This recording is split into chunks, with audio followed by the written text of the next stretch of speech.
There is a reason you clicked on this video. And it is not curiosity. Curiosity is what makes you watch a cooking tutorial or a documentary about deep-sea creatures. No. What brought you here is something far more visceral, something that has been building inside you for months, maybe years, a pressure that sits right behind your ribs and tightens every time someone outmaneuvers you, every time you walk away from a conversation replaying what you should have said, every time you watch someone less deserving than you rise while you remain exactly where you were yesterday and the day before that. That pressure has a name. It is called awakening, and it means you are ready for what I am about to give you. Over the next 60 minutes, I am going to hand you something that was never supposed to reach ordinary people.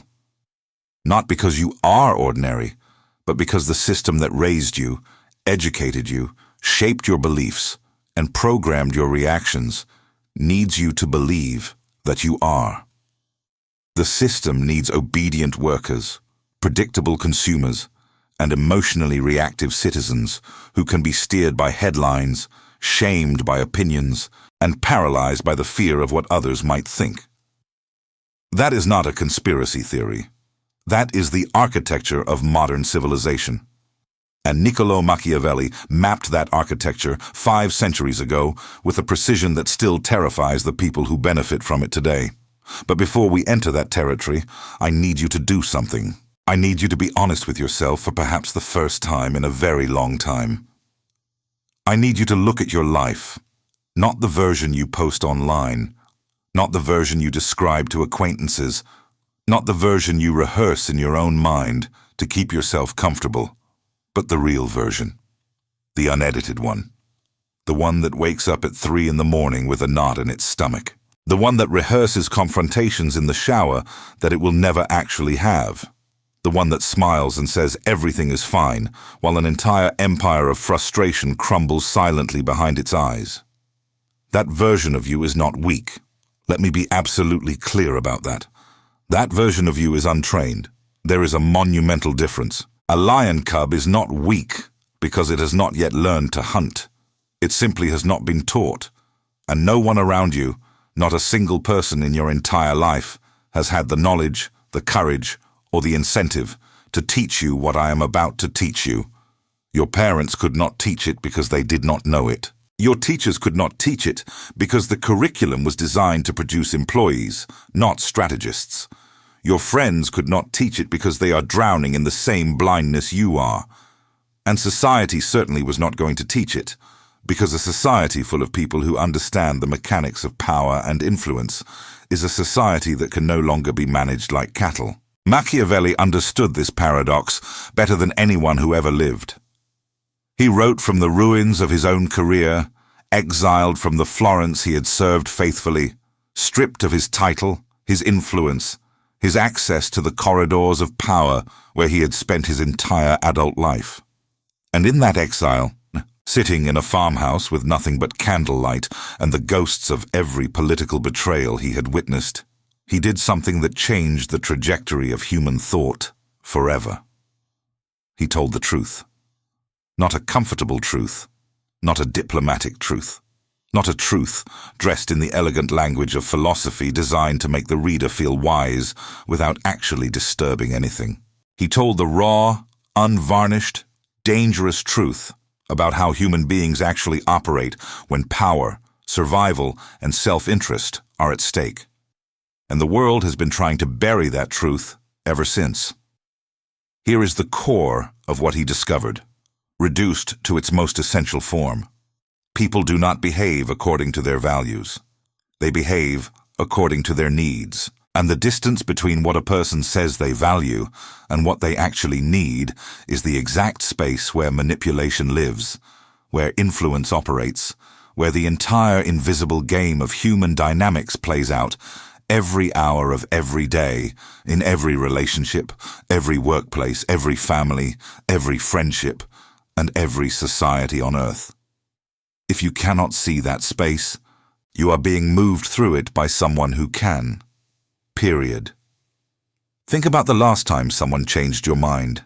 Not through a brilliant argument, not through overwhelming evidence, through something subtler, through the way they framed the conversation, through the emotional tone they established before the first logical point was even made, through the way they made you feel before they asked you to think. You probably do not even remember the specific techniques they used. That is the point. The most effective influence is the kind that leaves no fingerprints. It does not feel like persuasion. It feels like your own idea. It feels like a conclusion you reached independently, through your own reasoning, your own values, your own free will. But it was none of those things. It was architecture. Someone built a hallway, and you walked down it believing you chose the direction. This happens to you constantly. In advertising, in politics, in your closest relationships, in the dynamics of your friend group, in the way your boss communicates expectations without ever explicitly stating them, in the way certain people in your life manage to always position themselves as the victim, the hero, or the authority, depending on what the moment requires. They shift roles like changing costumes, and you never notice because you are too busy responding to the role they are playing to question whether it is real. Machiavelli had a term for this. He called it virtù, not virtue in the moral sense. Virtù in the strategic sense. The ability to read the situation, adapt to its demands, and act with precision and decisiveness while everyone else is still trying to figure out what happened. Virtù is not goodness. It is not evil. It is effectiveness. It is the capacity to navigate the world as it actually is, rather than as you wish it were.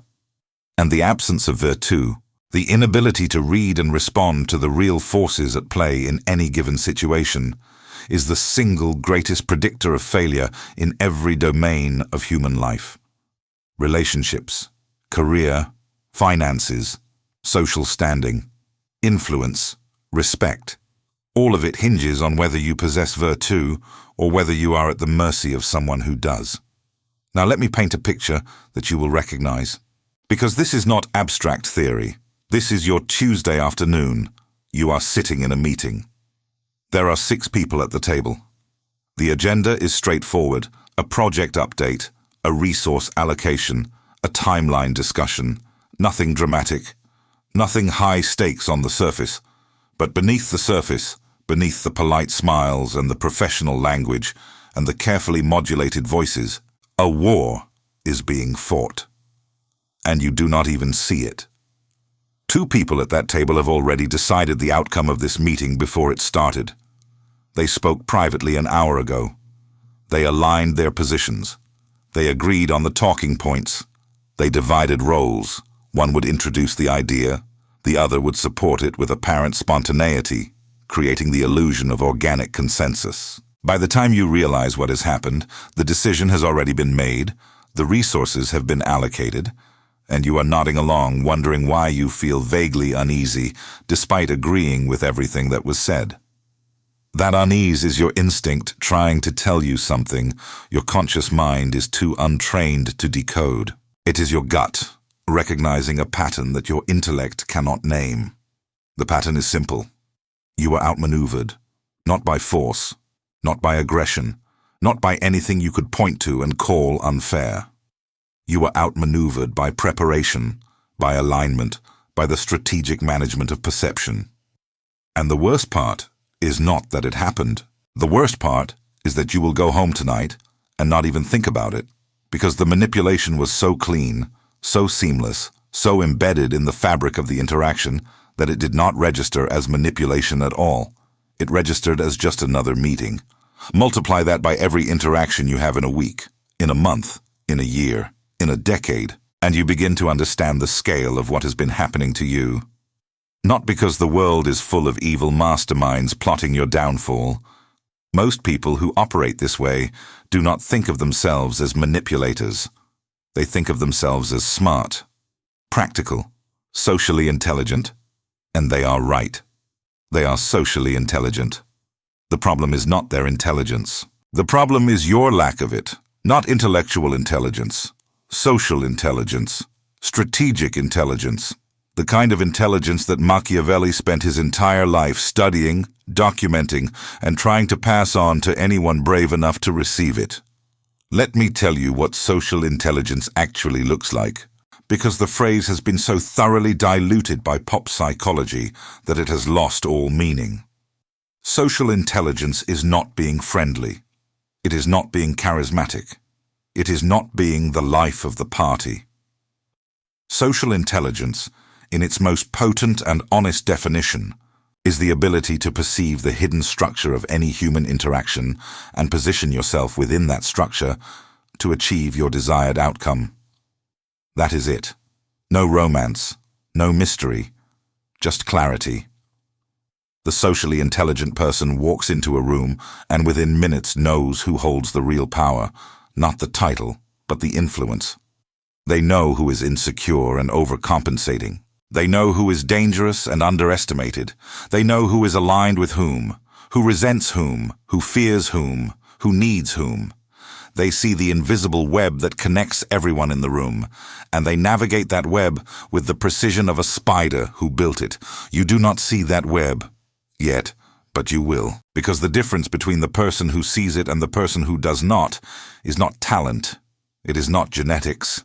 It is not some mystical gift bestowed upon the chosen few. It is training. Pure, deliberate, systematic training. The kind of training that this video is designed to provide. But here is where I need to challenge you directly, because if I do not, you will absorb this information intellectually, nod along, feel momentarily inspired, and then return to exactly the same patterns that brought you here in the first place. Intellectual understanding without behavioral change is entertainment. And I am not here to entertain you. I am here to reconstruct you. So ask yourself this, right now, in this moment. Who in your life is currently managing you? Who has figured out your patterns, your triggers, your predictable responses? Who knows that if they raise their voice, you will back down? Who knows that if they withdraw affection, you will chase? Who knows that if they frame something as your idea, you will defend it as though your identity depends on it? Someone has this map of you, maybe more than one person, and they are using it. Not maliciously necessarily. Perhaps they do not even realize they are doing it, but the effect is the same. You are being navigated, steered, played, and you feel it. You have always felt it. That tightness in your chest when you agree to something you did not want to agree to. That exhaustion, after spending time with someone who seems to drain you without ever doing anything overtly wrong. That creeping suspicion that certain people in your life are performing a version of themselves that does not match what you sense beneath the surface. Trust that instinct. It is the most honest part of you. It is the part that has not been civilized into silence. It is the part that knows, with animal certainty, when the predator is near, even when the predator is wearing a smile. Machiavelli wrote that men judge generally more by the eye than by the hand, for everyone can see but few can feel. Everyone sees your appearance, but few can touch the reality of what you are beneath it. This observation cuts both ways. It means that most people will judge you by what you show them, which means you have enormous power over how you are perceived. But it also means that you are judging others by what they show you, which means you are almost certainly wrong about several people in your life right now. The person you trust most may be the most dangerous. The person you dismiss may be the most valuable, and the person you fear may be the most afraid of you. This is the territory we are entering. The territory where nothing is what it appears to be, where the loudest person in the room is usually the weakest, where the quietest holds the most cards, where generosity is sometimes a trap and cruelty is sometimes a gift, where the friend who always agrees with you is more dangerous than the enemy who openly opposes you. This is the real world, not the sanitized, moralized, simplified version you were given as a child. The real one. The one that operates on principles so uncomfortable that entire civilizations have conspired to keep them hidden behind religious doctrines, moral codes, and social norms designed to keep you compliant. You have been compliant long enough. Now I want you to understand the framework we are going to use for the rest of this video. Because without a framework, knowledge is just noise. The framework has 3 pillars, and every technique, every strategy, every principle I share with you will connect back to one of these 3 pillars. The first pillar is perception, the ability to see what is actually happening in any interaction, not what appears to be happening. This is the foundation. Without accurate perception, every strategy you deploy will be based on faulty information, and faulty information produces faulty outcomes. The second pillar is positioning. Once you can see the real dynamics at play, you need to know where to place yourself within those dynamics to maximize your influence and minimize your vulnerability. Positioning is not about dominance. It is about geometry. It is about understanding angles, distances, timing, and leverage in human interactions, the same way an architect understands them in physical structures. The third pillar is execution.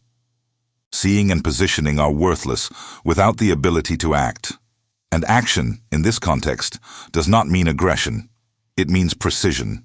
The right word at the right moment. The right silence at the right time.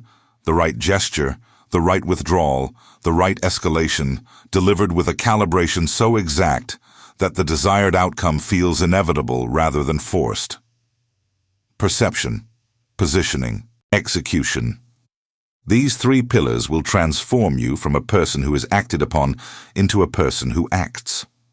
From a piece on the board into the hand that moves the pieces. From someone who wonders why things happen to them into someone who designs what happens around them. Machiavelli did not invent these principles. He excavated them. He dug them out of centuries of political history, military campaigns, diplomatic negotiations, and the raw, unfiltered observation of how human beings actually behave when the stakes are real. He simply had the courage to write them down in plain language, while everyone else was busy pretending that power was about morality, about divine right, about the inherent goodness of those who lead. It was never about any of those things. It was about these 3 pillars. It always has been. And anyone who tells you otherwise is either lying to you or lying to themselves. You now stand at the entrance of a path that most people will never walk. Not because it is hidden. It has been in front of you your entire life. But because walking, it requires something that most people are not willing to give. It requires the death of your comfortable illusions. The illusion that the world is fair. The illusion that good intentions produce good outcomes. The illusion that being honest and hard-working is enough to earn respect.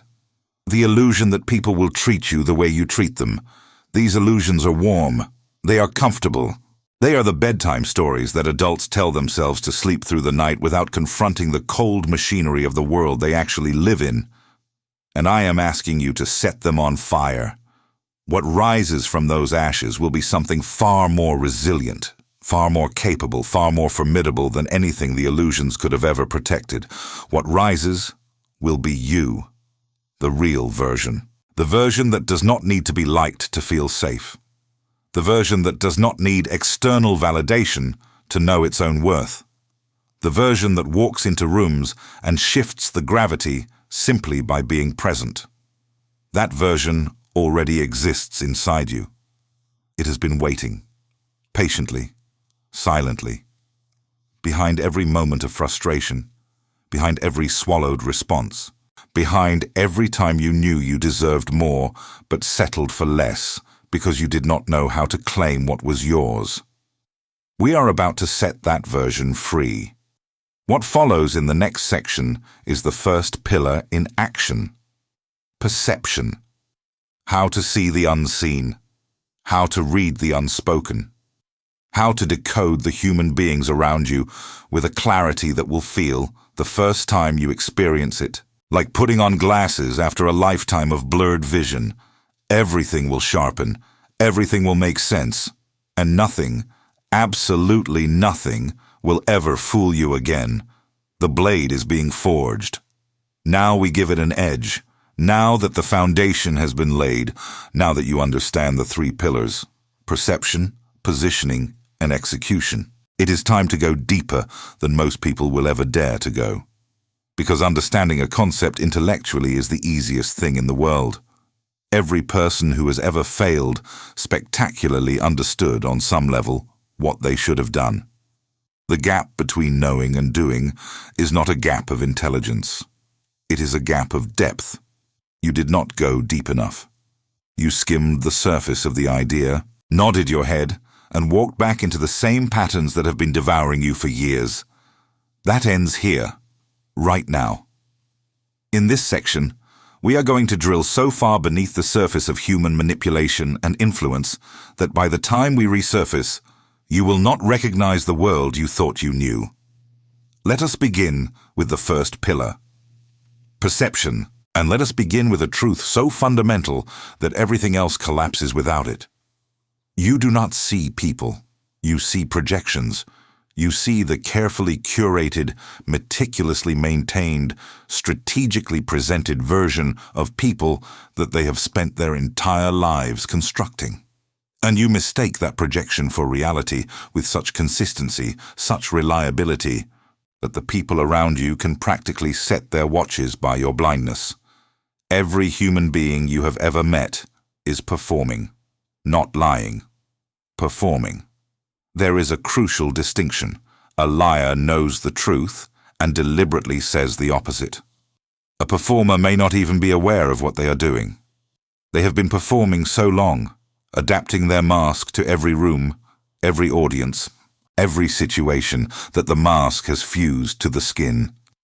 They cannot tell where the performance ends and the person begins, and neither can you. Unless you learn to look for the seams. The seams are everywhere.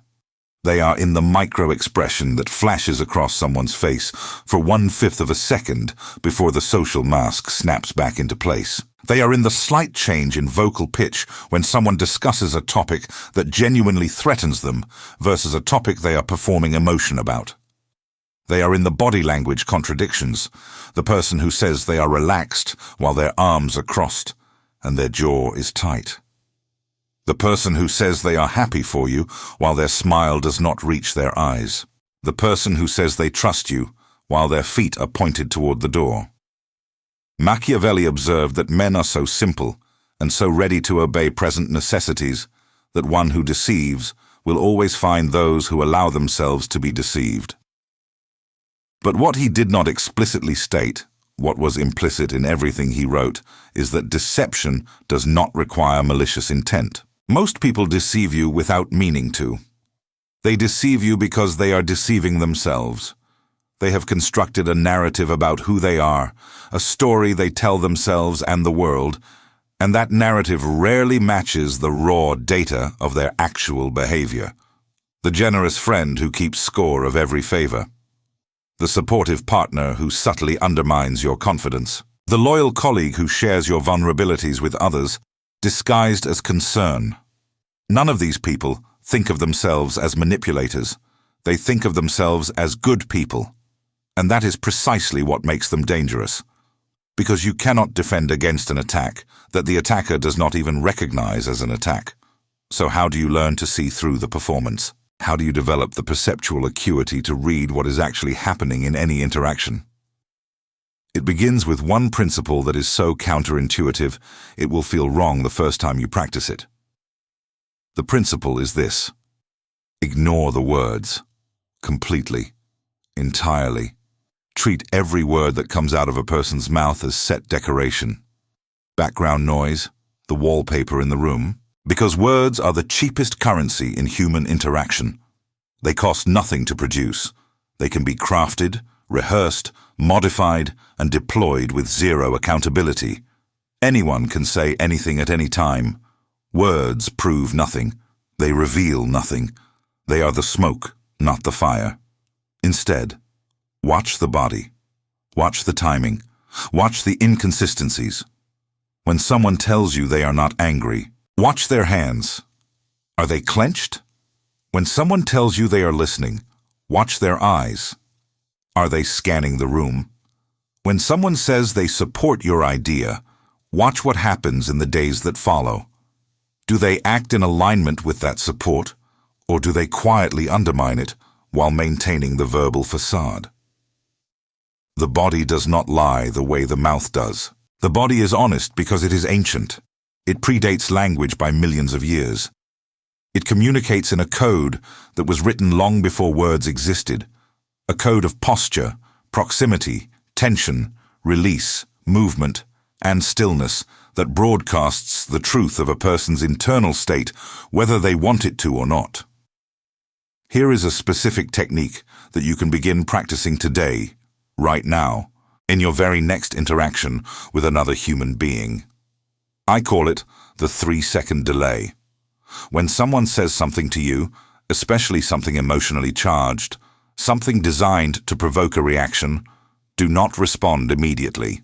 Wait 3 seconds, not in awkward silence, in deliberate observation. During those 3 seconds, do not think about what you are going to say. Instead, watch. Watch their face. Watch their posture. Watch what their body does in the moment after they speak, because that moment, the split second after the words leave their mouth, is when the mask slips. That is when the micro-expression reveals the true emotion. That is when the body shifts to betray the intent behind the words. Most people miss this entirely because they are too busy formulating their response.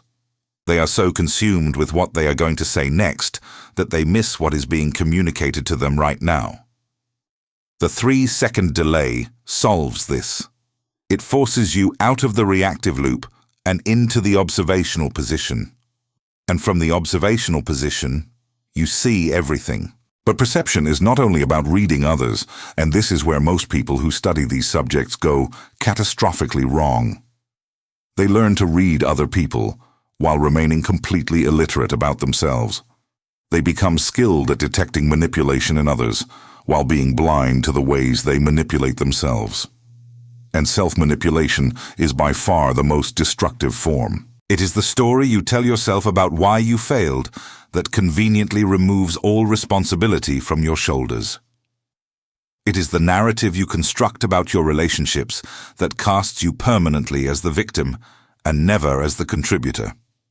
It is the selective memory that remembers every slight against you and forgets every slight you committed.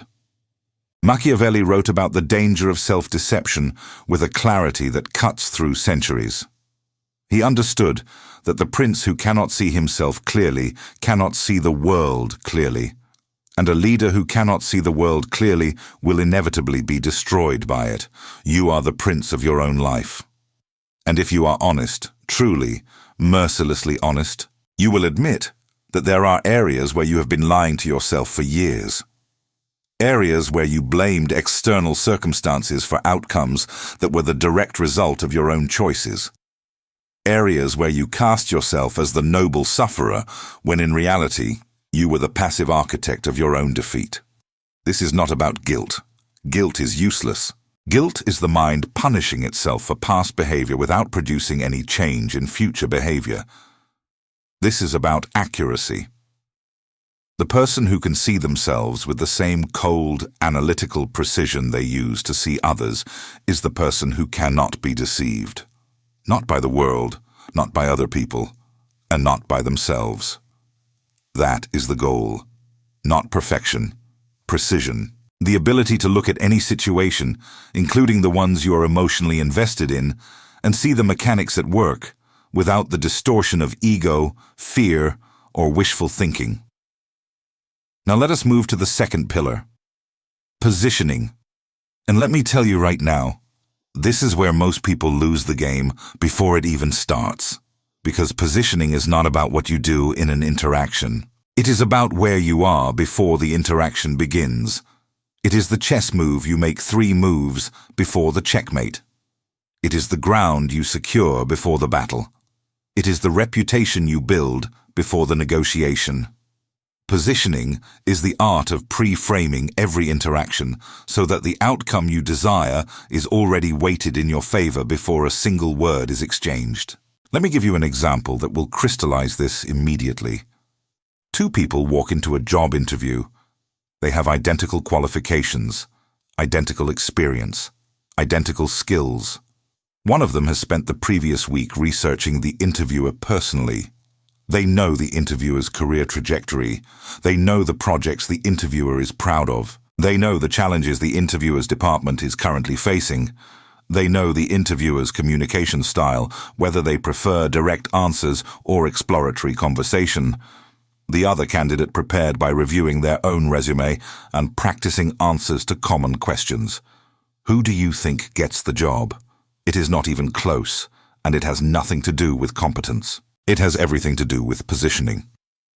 The first candidate positioned themselves inside the interviewer's psychological framework before the conversation started. Every answer they give will resonate because it is calibrated to the interviewer's values, needs, and insecurities. The second candidate is playing a generic game. They are answering questions. The first candidate is answering the person. And in the game of human influence, the person always matters more than the question. This principle scales to every area of your life. In relationships, in friendships, in family dynamics, in business partnerships, in social hierarchies. The person who understands positioning understands that every interaction has a prelude, an invisible chapter that is written before the visible one begins. And the person who controls the prelude controls the story. Machiavelli described this with devastating precision when he wrote about the concept of preparation before opportunity. He observed that fortune favors those who are prepared, not in the superficial sense of having a plan, but in the profound sense of having shaped the conditions in which the plan will unfold. The general who wins the war does not start winning on the battlefield. He starts winning months before, in the alliances he forms, the terrain he chooses, the supply lines he secures, the misinformation he feeds to the enemy. By the time the armies meet, the outcome has already been determined by 1,000 invisible decisions made in silence and shadow. The battle itself is just the formality. You need to start thinking about your life this way. Every conversation you are going to have tomorrow has a prelude you can write today. Every negotiation you will face next week has conditions you can shape this week. Every confrontation you know is coming has a landscape you can alter before it arrives. The reactive person waits for the situation and then tries to cope with it. The strategic person designs the situation and then walks into it knowing the outcome is already tilted in their direction. Here are the 5 elements of strategic positioning that you must master. The first is information asymmetry. In any interaction, the person with more information holds more power. Not information about the subject being discussed.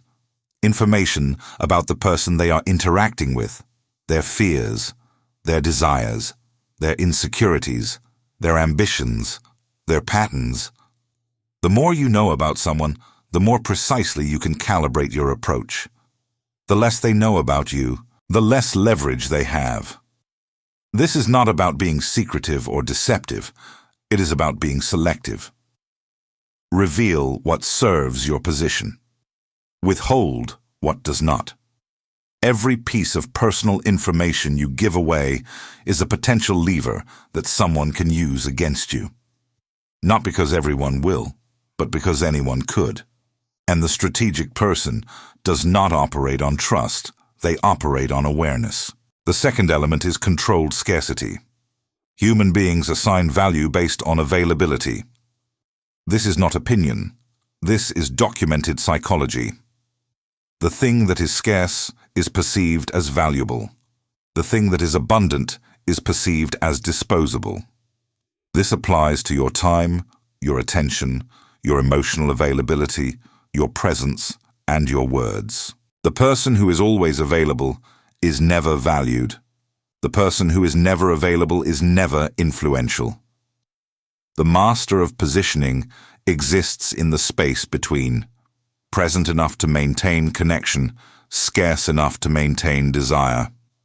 When you respond to every message immediately, you communicate that your time has no competing demands.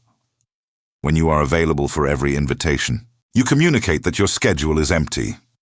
When you fill every silence with words, you communicate that you are uncomfortable with your own depth.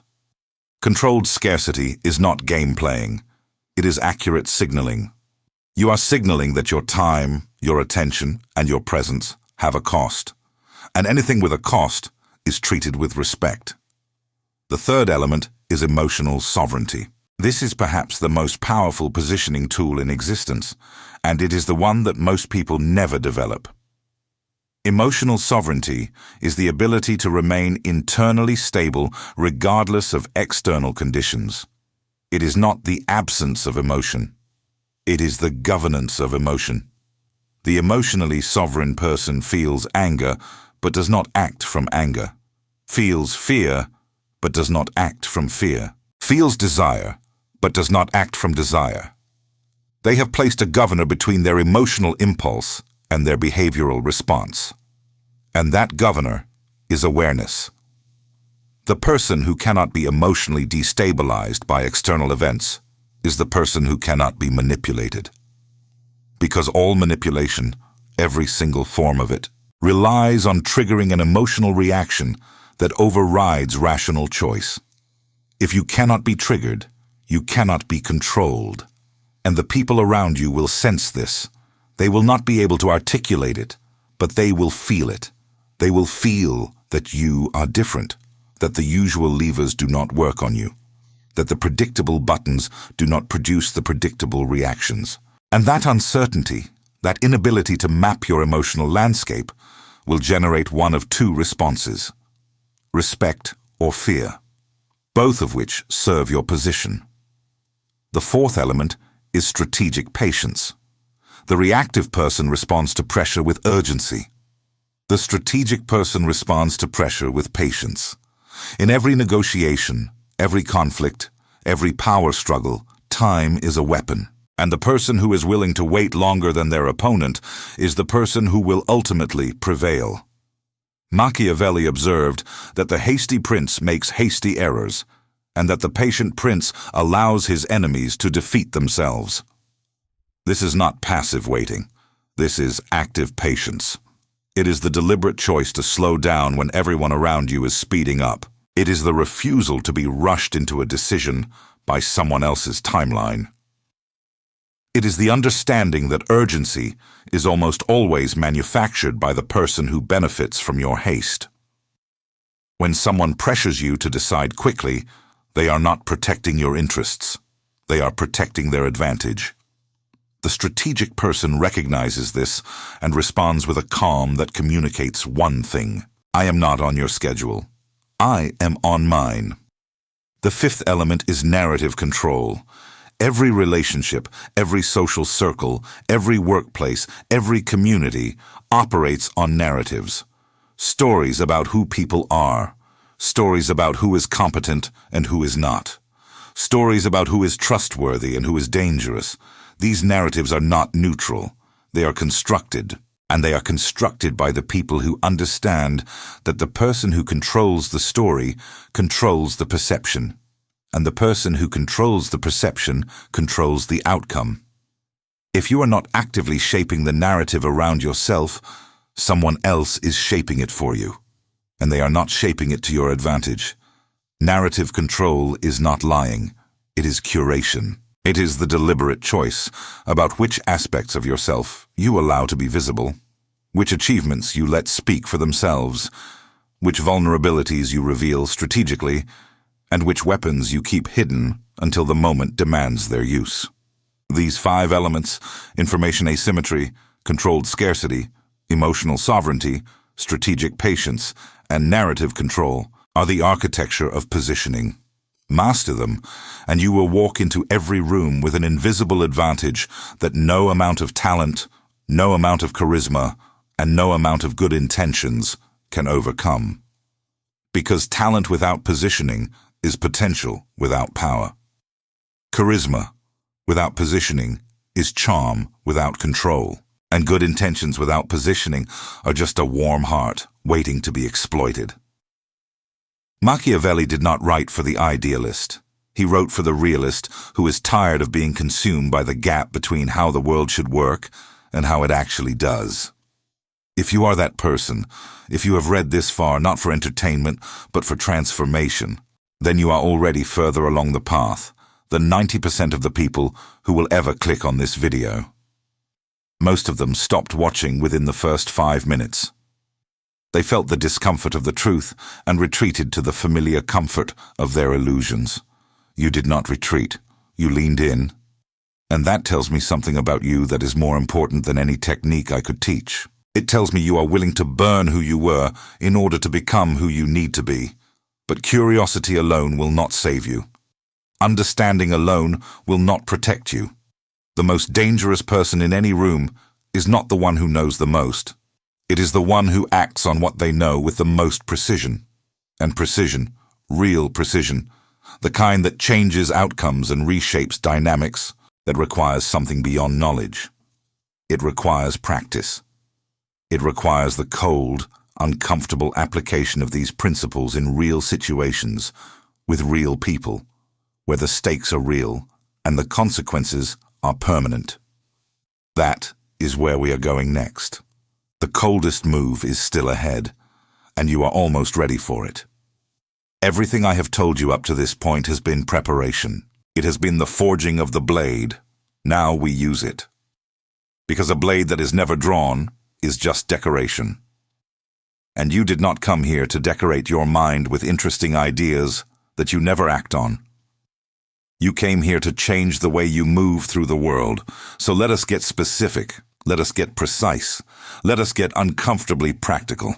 I am going to walk you through the exact scenarios where manipulation operates in your daily life, and I am going to show you, step by step, how the untrained person responds versus how the strategic person responds. The difference between these two responses is not talent. It is not courage. It is not some mystical quality that some people have and others lack. It is sight. The untrained person is blind to the dynamics at play, so they react instinctively, emotionally, predictably. The strategic person sees the dynamics, so they respond intentionally, calibrated, devastatingly. Scenario 1. Someone disrespects you in a group setting. Maybe it is a comment designed to diminish you. Maybe it is a joke at your expense. Maybe it is a subtle undermining of something you said, framed just cleverly enough to give the other person plausible deniability. You know the kind. The comment that stings, but is wrapped in enough humor or casualness that if you react, you look oversensitive, and if you do not react, the disrespect stands unchallenged. The untrained response is one of two things.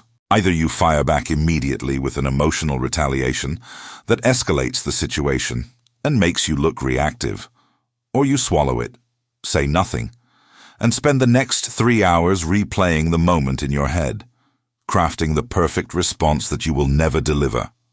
Both of these responses are losses. The first loses composure, the second loses position, and the person who disrespected you wins either way, because they have demonstrated, in front of the group, that they can affect you. They have shown that they hold a lever to your emotional state. And in the silent, unconscious calculus that every person in the room performs without even realizing it, your status just dropped. The strategic response is entirely different, and it begins with what you do not do. You do not react immediately. You do not laugh it off.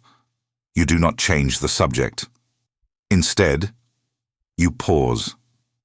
You let 1 full second of silence hang in the air after the comment lands. That silence is more powerful than any comeback you could ever craft, because it communicates something that words cannot. It communicates that you heard the comment, that you registered it, and that you are choosing, deliberately, not to dignify it with an immediate response. In that 1 second of silence, every person in the room recalibrates. They feel the weight of your composure. They sense that something just shifted, and the person who made the comment feels it most of all. Then, after the pause, you look directly at the person, Not aggressively, not with anger, with calm, measured eye contact. The kind of eye contact that says, "I see exactly what you just did, and I am not threatened by it." You do not need to say a word. The eye contact alone is a complete communication. It says everything. And then, and this is the critical part, you continue the conversation as if the comment did not happen. You redirect back to whatever was being discussed before the interruption. You do not address the disrespect. You transcend it.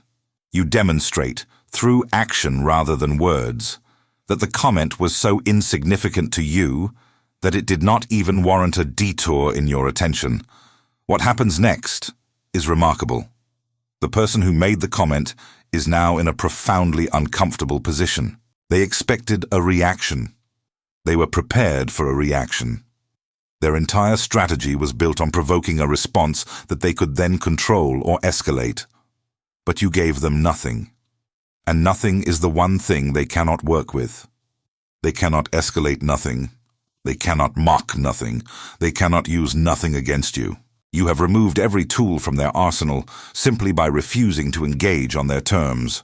And the room notices. The group dynamic shifts, not with a dramatic moment, with a quiet, almost imperceptible recalibration where your stock rises and theirs falls, and nobody can quite explain why, but everyone feels it. This is the power of the strategic non-response, and it applies to far more situations than public disrespect. It applies to emotional bait in relationships. It applies to provocative emails at work. It applies to passive-aggressive comments from family members. It applies to every single situation where someone is trying to pull a reaction out of you because your reaction is their fuel. Cut the fuel supply, and their engine dies. Scenario 2. Someone is trying to make you feel guilty in order to control your behavior. This is one of the most common forms of manipulation in close relationships, and it is devastatingly effective against the untrained mind. The pattern is predictable. You set a boundary, or you make a decision that serves your own interests, and the other person responds not with direct opposition, but with guilt. They sigh. They say things like, "I guess I understand," in a tone that communicates the exact opposite. They bring up past sacrifices they have made. They make you feel as though your act of self-preservation is an act of betrayal against them. They do not attack your decision. They attack your character for making it. The untrained response is to crumble, to reverse the decision, to apologize, to overcompensate by giving even more than was originally asked. The untrained person feels the guilt and interprets it as evidence that they have done something wrong. But guilt is not evidence of wrongdoing. Guilt is an emotional response that can be triggered by anyone who understands which buttons to push. And the person deploying guilt against you has been pushing those buttons for a long time. They know exactly how much pressure to apply before you break.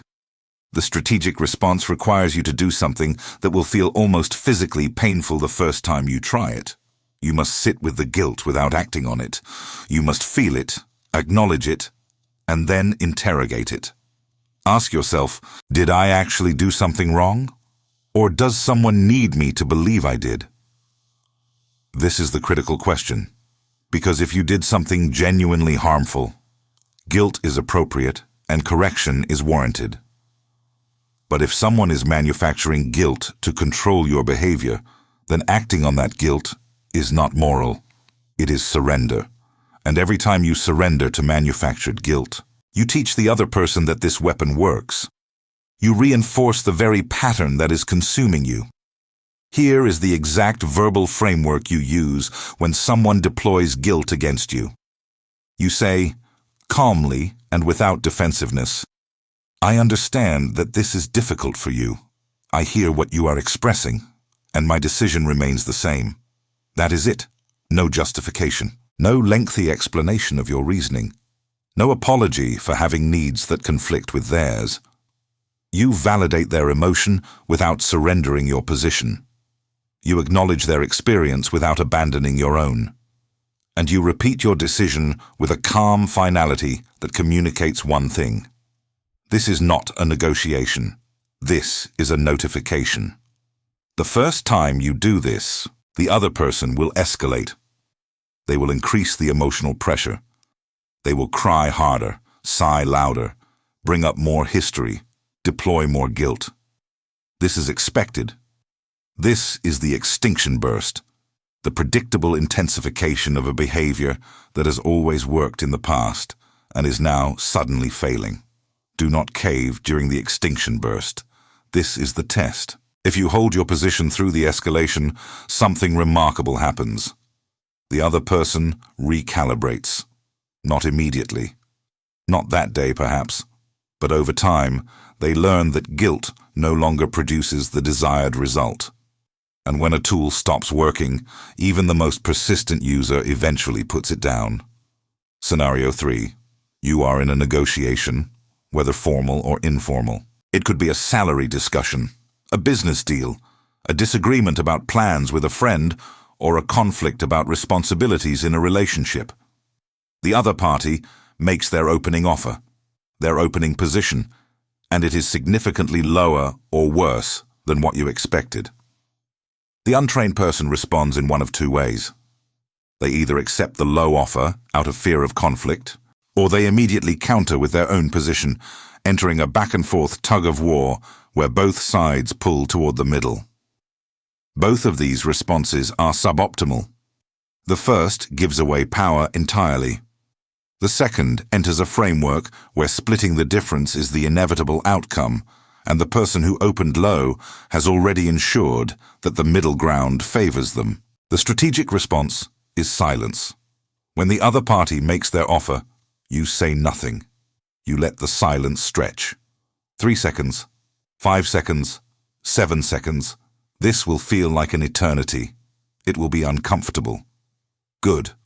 Discomfort is leverage. Because here is what happens during that silence.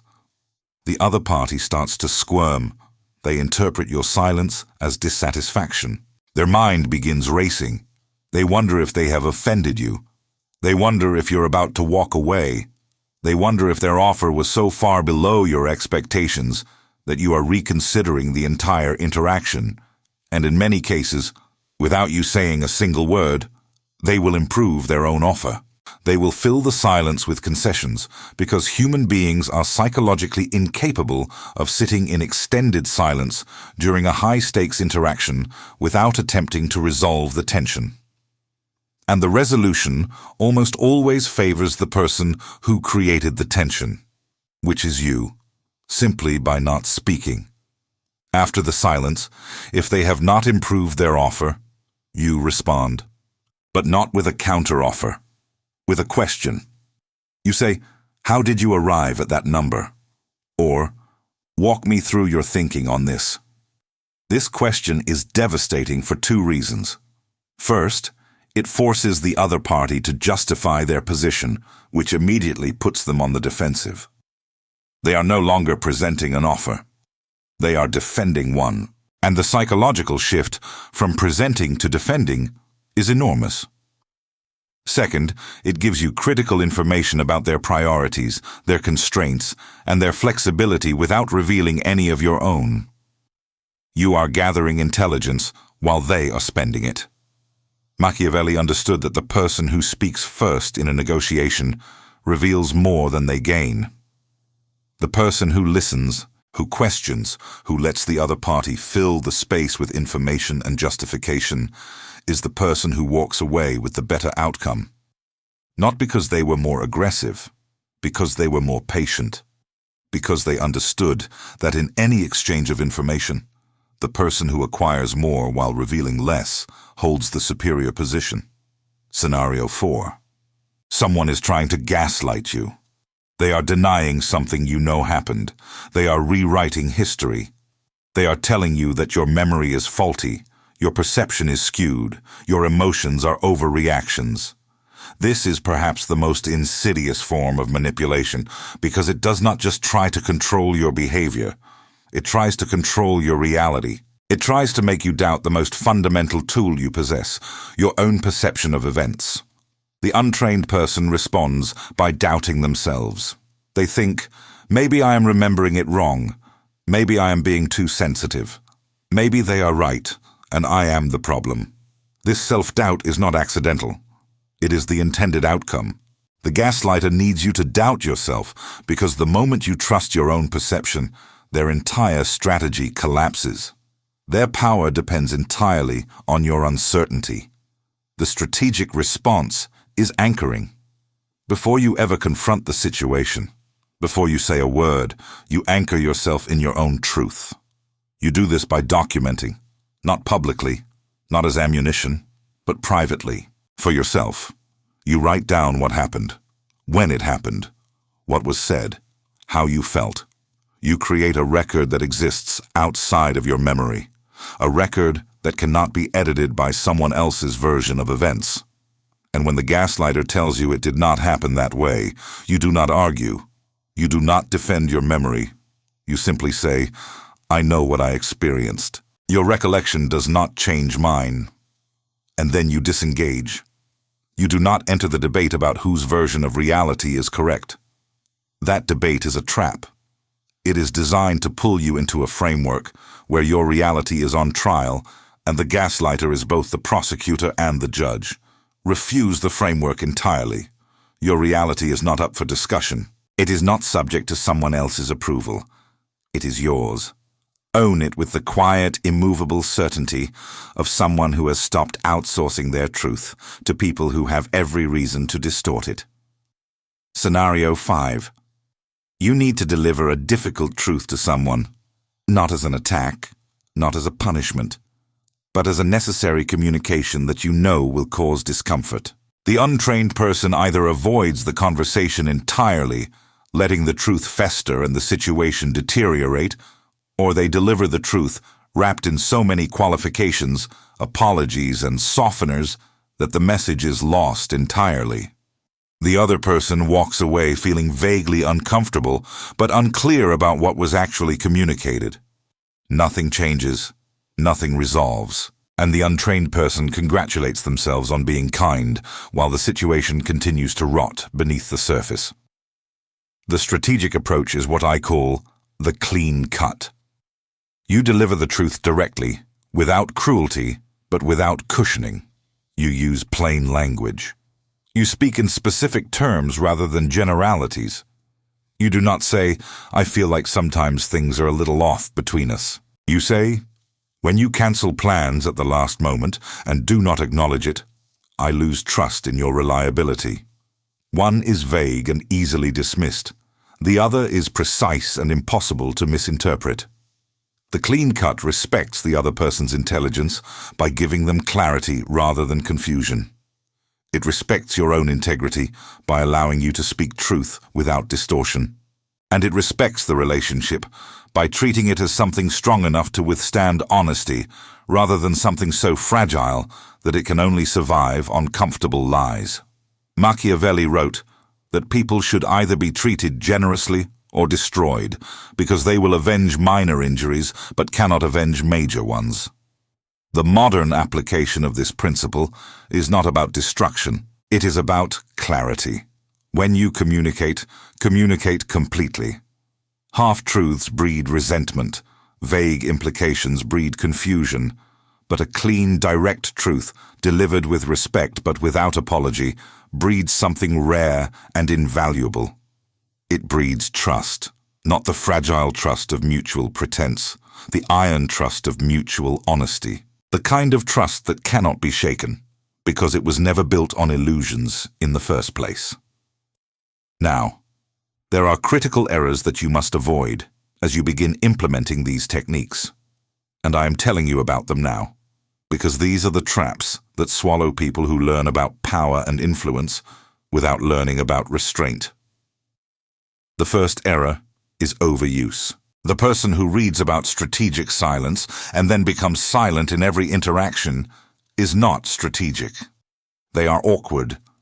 The person who learns about controlled scarcity and then becomes unavailable to everyone is not powerful. They are isolated. Every technique I have shared with you is a tool, and a tool is only effective when applied to the right situation at the right time. A hammer is invaluable when you need to drive a nail. It is destructive when you use it on a window. Discernment is not a technique. It is the meta-skill that determines whether all other techniques succeed or fail. The second error is performing power instead of embodying it. There is a difference between a person who is genuinely composed and a person who is pretending to be composed. The first radiates calm because it comes from an internal source that is deeper than circumstance. The second radiates tension disguised as calm, and perceptive people can feel the difference immediately.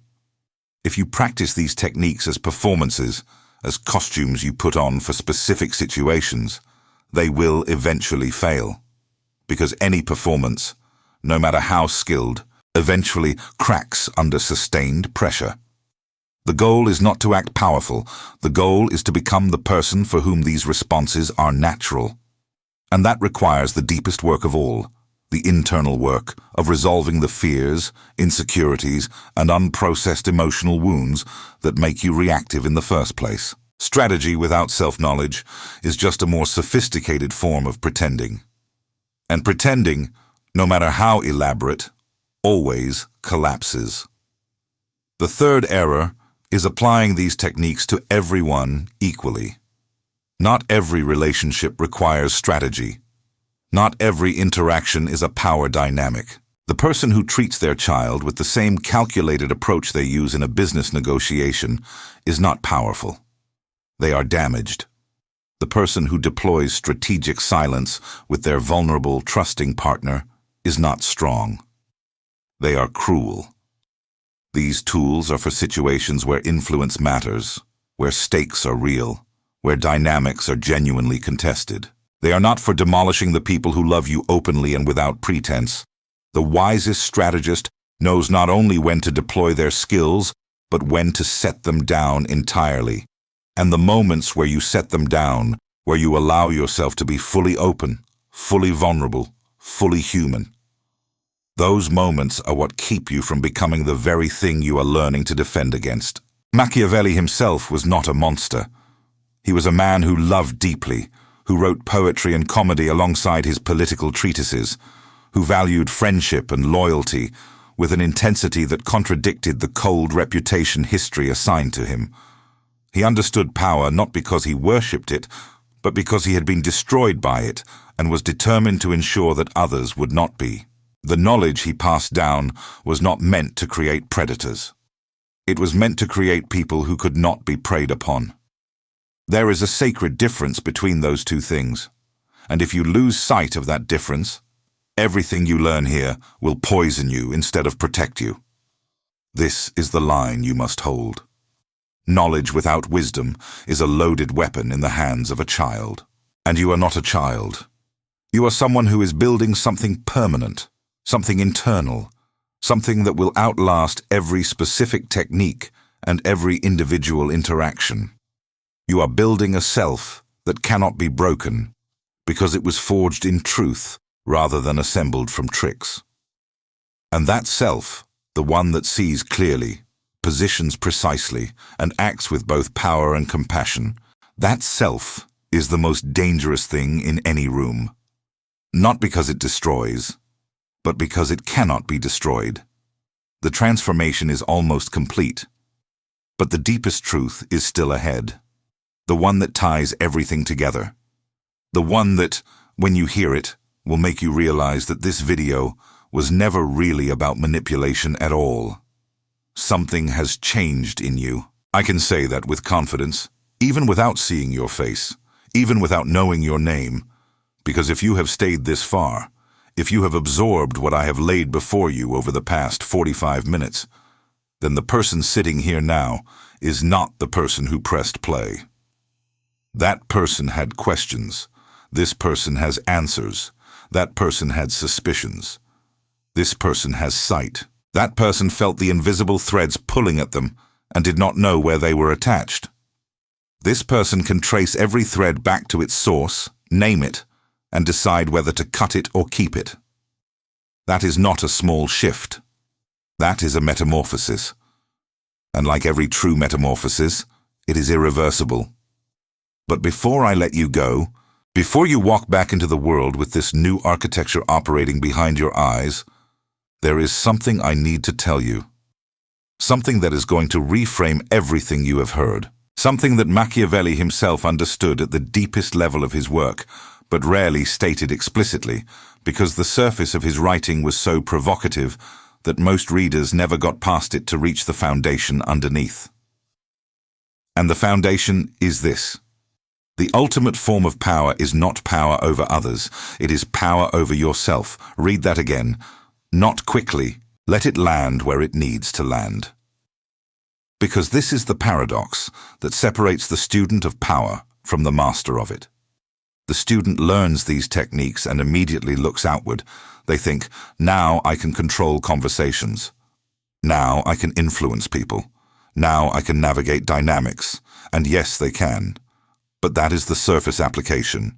That is the hammer and the nail. The master looks inward. The master understands that every single principle I have taught you today, perception, positioning, execution, the 3-second delay, controlled scarcity, emotional sovereignty, strategic patience, narrative control, every single one of them is, at its core, a tool for self-mastery disguised as a tool for social strategy. Think about it. What does perception really train? It trains your ability to see reality without the distortion of ego and emotion. What does emotional sovereignty really develop? It develops your capacity to feel without being controlled by what you feel. What does strategic patience really cultivate? It cultivates the discipline to resist impulse and act from intention. What does narrative control really sharpen? It sharpens your understanding of who you are, what you stand for, and what image of yourself you are willing to project into the world. These are not manipulation tactics. These are the pillars of a fully realized human being. Someone who has done the interior work that 99% of people avoid because it is too uncomfortable, too honest, too demanding. Machiavelli wrote about princes and states and the acquisition of territories. But beneath every political observation was a psychological one. Beneath every commentary on governance was a commentary on self-governance. He understood that the man who cannot govern himself will be governed by others. That the person who does not choose their own responses will have their responses chosen for them. That the individual who does not design their own life will be designed into someone else's. And that is the choice you face right now, in this moment, at the end of this video. Not whether to use these techniques, whether to become the person these techniques describe. Because there is a version of this path where you take what you have learned and use it as a set of tricks. You deploy them situationally. You pull them out when you need them and put them away when you do not. And that will work. For a while. You will see improvements. You will navigate certain situations better than before. You will have moments of strategic brilliance that surprise you and the people around you. But eventually, the tricks will fail. They will fail because tricks without transformation are just performances. And performances require energy. They require conscious maintenance. They require you to remember who you are pretending to be while simultaneously being who you actually are. And that cognitive burden, over time, will exhaust you and collapse. But there is another version of this path, the harder one. The one where you do not use these principles as tools you pick up and put down. The one where you absorb them into the fabric of who you are. Where perception is not something you do, but something you are. Where emotional sovereignty is not a technique you deploy, but a state you inhabit. Where strategic patience is not a tactic for negotiations, but the rhythm of your entire existence. This is the path of genuine transformation. And it does not happen in 60 minutes. It happens over months and years of disciplined, intentional living, of catching yourself in moments of reactivity and choosing response instead. Of catching yourself in moments of self-deception and choosing clarity instead. of catching yourself in moments of weakness and choosing the discomfort of growth over the comfort of stagnation. I will not pretend this is easy.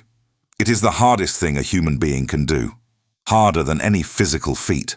Harder than any professional achievement. Because the enemy is not external.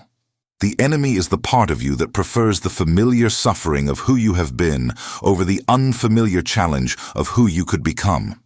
That part of you will resist everything I have said tonight. It will rationalize.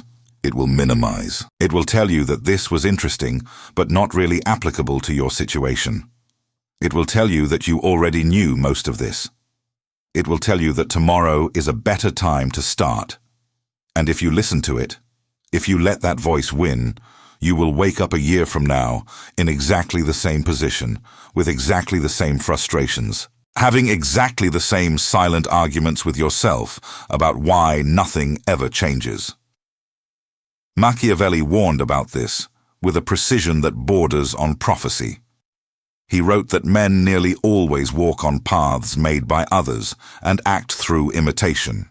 Yet they cannot altogether keep to the ways of others or attain the power of those they imitate. The person who imitates the techniques without embodying the principles is walking a borrowed path. And borrowed paths lead to borrowed destinations. You do not want someone else's power. You want your own. And your own power can only be forged in the furnace of your own transformation. So here is what I need you to do. Not tomorrow. Tonight. I need you to identify one area of your life where you have been reactive instead of strategic. One relationship where you have been giving away power without receiving anything in return. One dynamic where you have been settling for a position that is beneath what you deserve because confronting it felt too dangerous, too uncomfortable, too uncertain. Just one. That is all. And I need you to make one different choice in that area within the next 24 hours. Not a grand gesture, not a dramatic confrontation. One different choice. It could be as simple as not responding to a message immediately when you would normally respond within seconds. It could be as simple as holding eye contact 1 second longer than usual in a conversation that typically intimidates you. It could be as simple as saying no to a request that you would normally agree to out of guilt. One small, deliberate, intentional act of strategic living. That is how empires are built. Not in explosions, in bricks. One at a time, laid with precision, laid with purpose. Laid with the quiet certainty of someone who knows exactly what they are constructing. Let me tell you something about the people who will notice the change in you. And they will notice. Not immediately, but sooner than you think. The people who are used to the old you, the reactive you, the accommodating you, the predictable you, they are going to be unsettled. Some of them will ask you what happened. Some of them will tell you that you have changed, and they will not say it as a compliment. Some of them will push harder, testing whether your new boundaries are real or just temporary performances. And some of them, the ones who were benefiting the most from your old patterns, will try to pull you back. They will use every tool in their arsenal. Guilt, nostalgia, emotional appeals, anger, withdrawal of affection, threats to the relationship, anything to restore the dynamic that served them. Do not be shaken by this. Expect it. Welcome it. Because their resistance is the most reliable confirmation that your transformation is real. People do not resist what does not threaten them. And a genuinely transformed person is the greatest threat to every dynamic that depended on their compliance. Their discomfort is your evidence. Their pushback is your proof. Their inability to control you the way they used to is the clearest signal that you have crossed a threshold that cannot be uncrossed. And here is the part that will surprise you. Some of those people, the ones who initially resist, will eventually rise to meet you. They will see the new version of you and realize that their own patterns need examination. Your transformation will become the catalyst for theirs, not because you preached to them, not because you lectured or moralized or tried to teach them what you learned, but because you embodied it, because you lived it with such quiet consistency that the evidence became undeniable. The strongest form of influence is not what you say to people. It is what you show them through the relentless demonstration of who you have become. Machiavelli knew this. He wrote that a prince is respected when he is a true friend and a true enemy. When, that is, he declares himself for one side without reservation. The modern translation is simple. Commit fully to your transformation, to your principles, to the version of yourself that you have seen glimpses of in the best moments of your life and have been too afraid to inhabit permanently. Commit to it the way a warrior commits to the battlefield, not with hope, not with optimism, not with the fragile expectation that it will be easy, but with the iron resolve that it will be done regardless of what it costs. Let me now consolidate the core truths that this video has carried from its first word to this moment. Because these are the principles that, if internalized, will serve you for the rest of your life. Long after you forget the specific scenarios and techniques, long after the details blur, these principles will remain. The first truth. The world operates on invisible dynamics that most people never perceive. Every interaction has a surface and a depth. The surface is words, appearances, stated intentions. The depth is needs, fears, strategies, and unspoken agendas. The person who can read the depth, while everyone else is distracted by the surface, holds an advantage that is nearly impossible to overcome. The second truth. Your greatest vulnerability is not external. It is the gap between who you present to the world and who you actually are. The wider that gap, the more energy you spend maintaining it, and the more leverage anyone who discovers it holds over you. Close the gap, not by lowering your presentation, by raising your reality. Become, genuinely and completely, the person you have been pretending to be. The third truth. Emotional reactivity is the master key to your manipulation. Every person who has ever controlled you did so by triggering an emotion that overrode your rational judgment. Anger made you impulsive. Fear made you compliant. Guilt made you self-sacrificing. Desire made you blind. The person who masters their emotional responses does not eliminate these feelings. They simply refuse to let feelings make their decisions. And that refusal, that single act of internal governance, neutralizes 90% of all manipulation. The fourth truth. Patience is not passive. It is the most aggressive form of strategy available to a human being. The person who can wait, who can endure discomfort without acting from panic, who can let silence stretch until the other party fills it with concessions. That person controls the tempo of every interaction they enter, and the person who controls the tempo controls the outcome. The fifth truth. Power is not something you take from others. It is something you build within yourself.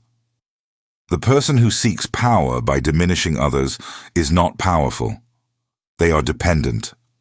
They need the submission of others to feel significant, which means their power evaporates the moment the submission is withdrawn. True power is independent. It exists whether anyone acknowledges it or not. It does not require an audience. It does not require validation. It does not require victims. It requires only the relentless, daily, unglamorous work of self-mastery. And the sixth truth, the one that holds all the others together. The one that Machiavelli embedded in every page he ever wrote, hidden beneath the political commentary and the strategic frameworks, like a secret message waiting for the reader wise enough to find it. The sixth truth is this. The purpose of understanding power is not to dominate others. It is to liberate yourself. Every technique in this video, every principle, every framework, every scenario was designed not to make you a controller of people, but to make you uncontrollable by people. There is an abyss of difference between those two destinations. One leads to isolation, paranoia, and the hollow victory of a person surrounded by people they have defeated but never truly connected with. The other leads to freedom. the freedom to choose your responses rather than having them chosen for you, the freedom to set boundaries without guilt, the freedom to speak truth without fear, the freedom to walk away from any dynamic that no longer serves your growth, not in anger, but in clarity, the freedom to love without dependency, to trust without naivety, to open without vulnerability, becoming a liability. That is what Machiavelli was really writing about. Not the acquisition of kingdoms, the acquisition of self. The construction of a human being so thoroughly aware, so deeply rooted, so precisely calibrated, that the storms of the external world break against them like waves against a cliff. Not because the cliff does not feel the impact, but because the cliff does not move. You are that cliff, or you are becoming it. Starting now, starting with this moment. Starting with the decision you make in the next 60 seconds about what you are going to do with everything you have heard. And now, the ritual. If this message resonated with you, if something in this video reached a part of you that you have been protecting from the world, if you feel the weight of what has been shared and you know, in that quiet place where truth lives, that you will never return to the person you were before you pressed play, then I ask you to do something. Not for me, for yourself. Comment below the phrase, "I see the game and I refuse to be played." This is not a comment, it is a declaration. It is a line drawn in the sand between who you were and who you are becoming. It is a signal sent out into the digital void that says, "I have opened my eyes and I will not close them again." Do not type it casually, type it as a covenant with yourself. Because the people who type it and mean it, and I can tell the difference, those are the people who will return to this video 6 months from now and realize that it was the turning point.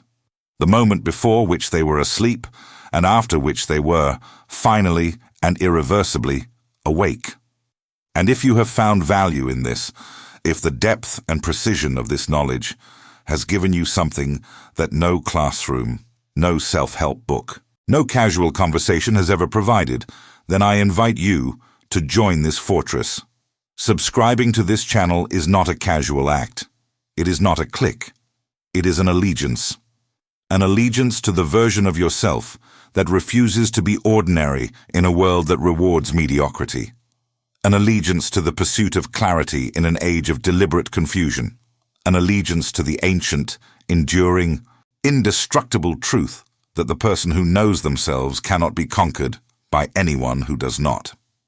This is a place for the rare ones, the ones who chose the discomfort of truth over the comfort of illusion, the ones who stayed for the entire hour while the rest abandoned the journey at the first sign of challenge. You did not leave, and that tells me more about who you are than any technique or strategy ever could. Go now. Walk back into the world that trained you to be small, to be quiet, to be compliant. But walk into it differently. Walk into it with the sight you did not have an hour ago. Walk into it with the stillness of someone who no longer needs to react because they have learned to respond.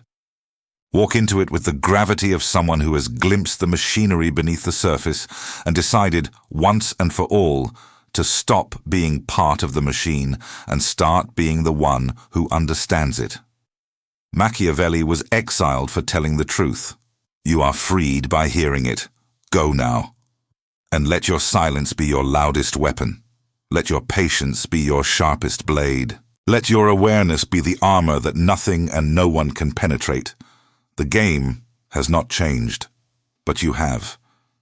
And that changes everything.